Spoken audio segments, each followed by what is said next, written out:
Doctors of Reddit, what was your dumbest r/rIamverysmart patient experience? RN here. I see some crazy stuff, but one thing that stands out was the time I was admitting a guy to the hospital. I can't really remember what for, but he was about 400 pounds, diabetic, heart disease, you name it. Anyhow, I'm at the computer going over some admission questions with him and his 10 family members who are crowded in the room with him. A few minutes and he starts complaining that he's thirsty. He needs something to drink right now. So I get on my phone and call the nurse assistant and ask her to bring in some ice water. As soon as the words are out of my mouth, the whole family screams no, no water. He's allergic to water. Well, this is gonna be a problem. Turns out the guy had been drinking nothing but Sprite and sweet tea for years because of his water allergy. The next question the wife had was, where are we all supposed to sleep? The whole family, 10 people, were planning to stay at hospital with him. You can't make this sharp. I wonder if he had post-nasal drip. My mom only drank carbonated water for years because regular water made her feel like vomiting. And she finally realized the carbonation forced her to take smaller sips so less mucus got pushed to her stomach. If she hadn't been smart enough to know a water allergy is impossible for her, since carbonated water was fine, and she could brush her teeth with tap water and take baths, she might have interpreted her symptoms like that. I work in the We had a very pregnant patient come in needing stitches in her vagina. Turns out she was a realtor and didn't want her water to break while she was showing a house. So she put a glass cup in her pants to catch the water. Instead of using a pad or an adult diaper, she went for a glass cup. She sat down while showing a house and sure enough, it broke and cut her up pretty bad. Was working at a clinic. I was speaking with a non-controlled diabetic patient about her sugar intake, and she said she drinks a 32 ounces soda every day. I ask her if it's regular or diet, and she replies with it's half regular. I'll let the ice melt first so there isn't as much sugar in it. Sorry, but that isn't how it works. I had a patient who was a completely non-compliant diabetic, smoker, morbidly, who had his first heart attack at 45. His blood pressure was also super high, and instead of taking his antihypertensive medications, he went to the gym. In the gym, he would sit in the sauna for a very long time, and sweat a lot, and lower his blood pressure by becoming dehydrated. I have one. I got this from my friend, who is a doctor on the children's ward in a rural hospital. These parents bring in their child whose hair is infested with lice. The lice was visible to the naked eye and could be seen crawling on the child's clothing while the medical staff examined the child. In order to determine a course of action, they discovered the child was covered in a white powder and smelled heavily of chemicals. They asked the parents what were the substances and the smells emanating from the child. The parents said, quite matter of fact, it was Sevin powder and flea and tick spray they used on their dogs on the family's farm. Needless to say, social workers were notified about this case. 70-year female tripped and fell 2 days ago. She came it with hip pain, but reports after the fall her nose was bleeding. She had landed on her nose. About a year prior, her dentist had messes up an infraorbital nerve block and caused some swelling in that region, but that all was resolved. This old lady is now convinced her nosebleed after falling on her face is related to an infection from the dental issue a year ago. After multiple back and forth on the etiology of the nosebleed, she became the first patient. I raised my voice and put down an authoritative no, you are wrong. Just stop it. This has got to be the medical equivalent to the update you installed on the computer a year ago is making it run funny. Get over here and fix it. You changed the oil and that made my tire fall off. I work for an optometrist, and it was a month before school started, and a woman brought in her son to have his eyes checked for the first time. Seems like a pretty reasonable thing for any parent, even if he was a little older than usual for a first eye exam. Better late than never, I guess. The mom was well spoken and appeared fairly intelligent. Everything went as normal. The doctor examined the boy and ended up prescribing glasses. When the doctor was explaining to the mom that her son had to wear his glasses all the time since he's nearsighted and basically can't see clearly past 5 feet in front of him and will definitely need glasses for school. For some reason this caused a switch to flip in the mom and she spazzed out on the doctor, saying that her son doesn't need glasses and that the doctor is only saying that he does because he wants to sell glasses. She says that she only brought her son in because there was some form for school that needed to be filled out, and that doctors are all con artists trying to push unnecessary medications and interventions. The doctor tried to calm her down and explain that he's only trying to help them, but that she was free to get a second opinion, and gave her a copy of the kid's prescription and sent them on their way. About 4 months later, the lady is back asking for another copy of her son's prescription. Apparently the first semester midterm results were in, and her son failed them all because he couldn't see the board in his classes and needs glasses. I didn't get glasses until 8th grade, and I've always been extremely short-sighted for some bizarre, probably anxiety related reason. I went above and beyond to keep it a secret so it wouldn't come out that I was defective in any way. After getting them, I did about the same academically, since I'd come up with a lot of coping strategies over the years in school. But holy sh, did I suddenly get 100x better at sports. I remember my pet teacher being pretty shocked. Being able to see really changes your perspective. Any variation of this which I get all the freaking time. Me. So how are things going with your diabetes? Them, I don't have diabetes. Me, then why are you talking metformin / Victoza / whatever them? I used to have diabetes, then replaced diabetes with hypertension / antihypertensives etc. Or when I ask them what medical diagnosis they have, and they say none, while taking a ton of meds, or when they misname a body part, prostrate, tendant, nuterus, to name a few. Not a doctor, but I'm a nurse who worked in or at a trauma center, was doing surgery on a 19-year-old who tested positive for meth and coke, who was grilling the anesthesiologist about every drug we were going to use in surgery because he doesn't like putting chemicals in his body. Gotta stick with that organic, fair trade, non-GMO coke. Another tales from a trauma center, since you'll like the last one.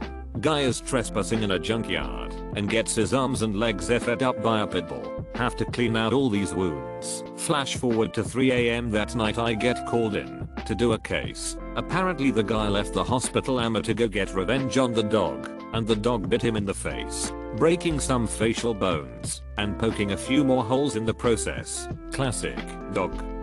2. Part 0. Most of my own stories go along similar lines to patient has chest pain driving a coach load of school children, thinks it's indigestion, swigs bottle of Gaviscon, later diagnosed with a huge heart attack.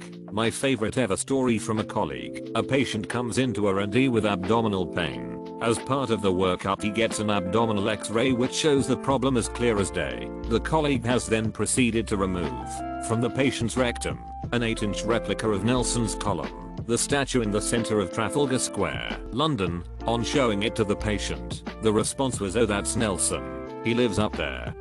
I've got 2 stories that stick out in my mind. The first is the mother of a toddler who came into emerg. The kid had cruddy green / bloody stuff coming out of his left nostril, and a lot of redness and swelling of only the left side of his nose and the adjacent cheek. Mom was sure he caught a sinus infection and just wanted some antibiotics. Now I know some kids like shoving whatever will fit into their body orifices, and that this was more than likely given the one-sided nature of his condition. But mom was insistent that he never puts things in his nose. It took some convincing, but I finally got her to let me take a look. Gave a squirt of midazolam in the good nostril to settle him, then dug with some tweezers through the crud until I pulled out a big old button battery. It would have been burning his nose for a couple days. Hopefully he healed up well. Side note: if a kid swallows a button battery, it can do a similar thing to their esophagus. This is an emergency and needs to be dealt with as soon as possible. That was only one story. What's the other? That's right. I hesitated before sharing the other because I'm still not sure if it's an I am very smart person or just someone befuddled. You be the judge. When I was a medical student, I did an overpass ambulance ride along. It was a slow night, so I was excited when dispatch called about what sounded like a stroke or loss of consciousness. We zip over there, and the paramedic knocks on the door of a darkened house. A man opens the door slowly and says, "Oh, yes, she's in the back room." My sense of foreboding grew as we slowly made our way through the dim house, wondering what awful sight I would see back there. Just before we get to the back room, the light flicks on and this spry elderly woman practically bounces out of the room, carrying her bag of meds, cheerily saying, "Oh good. Hello gentlemen.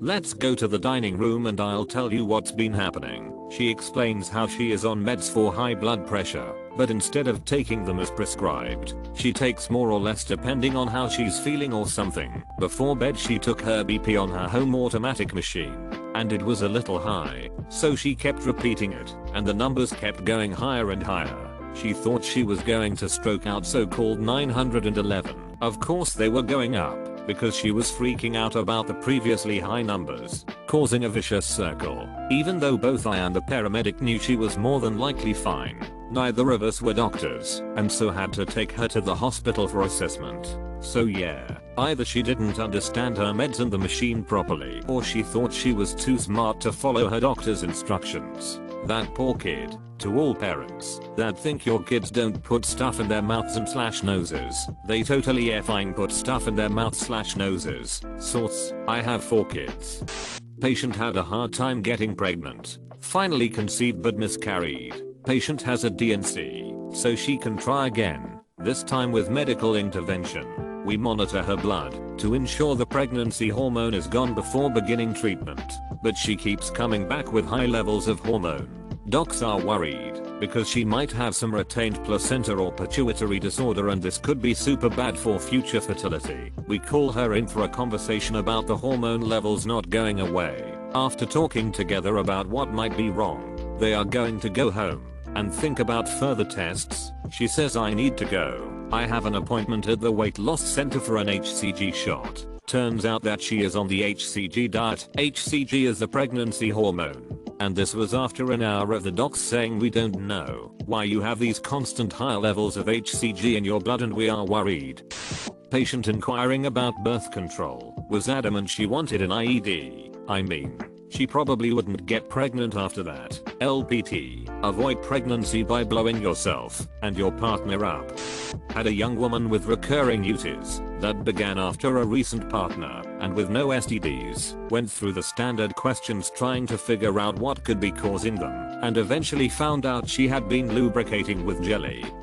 Not Kai jelly. The mix-up had literally been a joke on house. It took me some effort to keep a straight face, but we eventually resolved the problem and she stopped getting UTIs. Oh lord. I'm British, so didn't think jam straight away, and was just imagining someone trying to get jello type jelly to stick to their bits. Oh, I have 2 good ones that come to mind. Clinical pharmacist here, BTW, with 1 story in the and 1 in the pharmacy. 1. A physician told me this one. 16-year-old boy presented to the with an extremely swollen discolored penis. Apparently he has been using his mom's insulin needles to draw blood out of his arm and inject it into his own penis. He thought that adding blood would help increase his size. His penis was terribly infected, and he was hospitalized for a week or so. 2. One day in the pharmacy, a girl comes to the counter requesting a refill for her birth control. We pulled up her profile and realized we couldn't refill it because she just got a 28-day fill less than 2 weeks ago. When we asked what happened to the other one, she said she was out. Apparently, both her and her boyfriend were each taking a pill each, and was adamant that was how they needed to prevent pregnancy. Apparently he has been using his mom's insulin needles to draw blood out of his arm and inject it into his own penis. His penis was terribly infected, and he was hospitalized for a week or so. That is just gruesome. I don't even have a penis and it just shriveled up reading that. Holy balls, that must have hurt. Well, at least the boyfriend was willing to also be responsible. I hope you gave her all the birth control. The spawn of those 2 may have been an antichrist. I'm a corpseman, not a doctor, but I once had a patient tell me that there was no credible research that smoking was bad for one's health. Okay. Optician here. We had a patient who refused to let us use the tonometer, a machine for checking ocular internal pressure to diagnose glaucoma. He said that puff machine gives you glaucoma, and we weren't going to pull that on him. He told us his father got an exam and had glaucoma after using that machine. His uncle and brother also had no signs of glaucoma, and after getting the puff test, both people had been diagnosed with the disease. Glaucoma doesn't have any outward symptoms before you start going blind. This dipsh just told me he has a very strong familial disposition to glaucoma. and refused to be tested for it. We've had a patient with cataracts tell us the Optum was incompetent. She couldn't possibly have cataracts because she doesn't have cats. There was also the patient with 6/120 Re and 6/60 Le and Benekvaz tell us we were lying and just trying to sell him glasses. We weren't. It was a government mandated acuities test and we aren't permitted to make sales off them. His logic. He hasn't been for a sight test in 17 years, so there's no way he needs glasses. He got back into his car and drove off. We've never sent paperwork back to the authorities so quickly. She couldn't possibly have cataracts because she doesn't have cats. I want to live in a world where this is true. 80 plus YO. Patient who was declining with multiple diagnoses and about 3 decubitus ulcers. Daughter was adamant that her father be kept on his strict paleo diet because that would supercharge his healing. She had a stack of diet books. He simply wasn't getting enough nutrition to heal the ulcers. He didn't like the diet at all. BTW.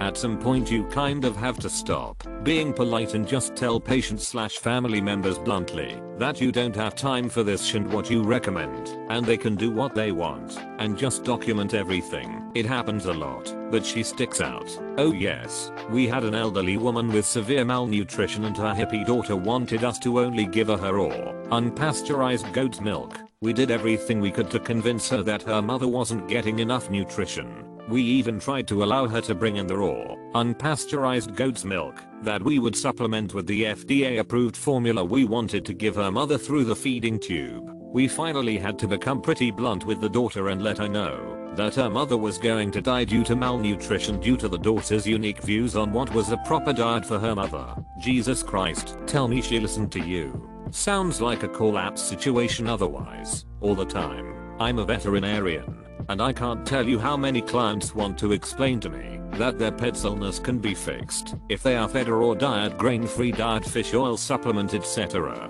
Sure, whatever. Come back to me when your dog's huge mammary mass ulcerates and starts leaking pus everywhere, and we can reevaluate how well her raw diet is working to fix that. My wife is a vet. I feel your pain. She once told me that a client asked if she has recommendations for putting her cat on a vegan diet. My wife told her, I recommend you don't do it. I guess the client huffed and puffed and stormed out. I felt sorry for the cat. I was a vet tech. Point the stories I can tell. Point besides I know better than you. Or the vet. Point my response. Why did you come then? Or I need you to get this script. Point it's $50 and we'll fix the issue your dog is having. Point but can't you give the dog a shot or something cheaper? Meanwhile point the owner is driving a $60,000 BMW, $500 bag, $300 sunglasses, but they can't be bothered to help their dog. Point then you have the people who love their pets and have no money to get that $50 medicine. Point one of the reasons I stopped being a vet tech. I'm a dental student. One patient in particular is pathological liar. During one visit, they claimed to have gone to medical school. Next visit was that they did dental army. Last visit was that they had a PhD. The patient will say things like, hey doc, do you need me to move my head mesial or distal? No, I need you to move your head right. Hey doc, are these cavities being caused by the anaerobic pathology microbes? No, they are caused by you eating snacks all day and not brushing. I'm an OR nurse, and I had an oral surgery patient who had a self-reported history of 250 plus various surgical procedures, a list of 20 some allergies, tons of reported health issues, plus her preteen son supposedly had dozens health issues as well. She refused to remove her glasses during induction, started screaming and crying about claustrophobia when we put the mask on her face. She also insisted on taking a stuffed animal to the OR. Anyway, getting to the point, she was having oral surgery because she told us, insisted, that the last time she went to the dentist they told her not to brush her teeth for at least a year, so she hadn't brushed her teeth in like a year and a half. That was one for the books. Her preteen son.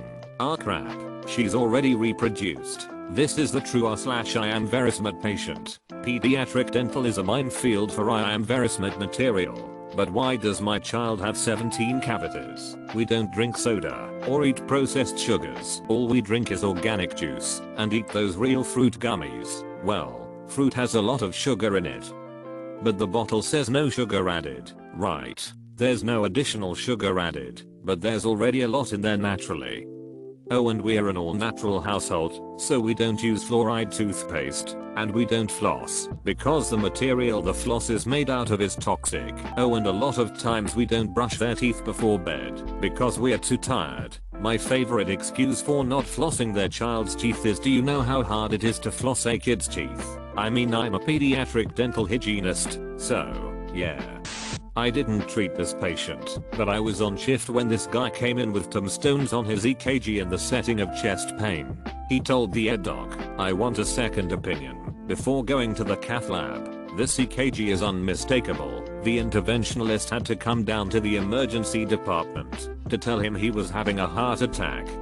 RN here, not a physician, but you may find this interesting. Young adult male presents with multiple abscesses on various parts of his body. States he injected his boyfriend's semen into himself trying to get pregnant. He tells one of the APCs he should have gone with his original plan and tried on his dog first. Psych clears him. He's admitted to the floor and gets 4th antibiotics. What? I've seen enough of Reddit today. I've heard of not sticking your dick in crazy, but that dude's boyfriend was sticking a lot more than dick in crazy. Wow, that's phenomenal.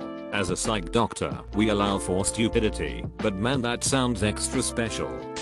Where to start? Picture a middle-aged man. His index finger is 5x the size of the rest of his fingers. It smells. It's leaking pus. There's necrotic tissue.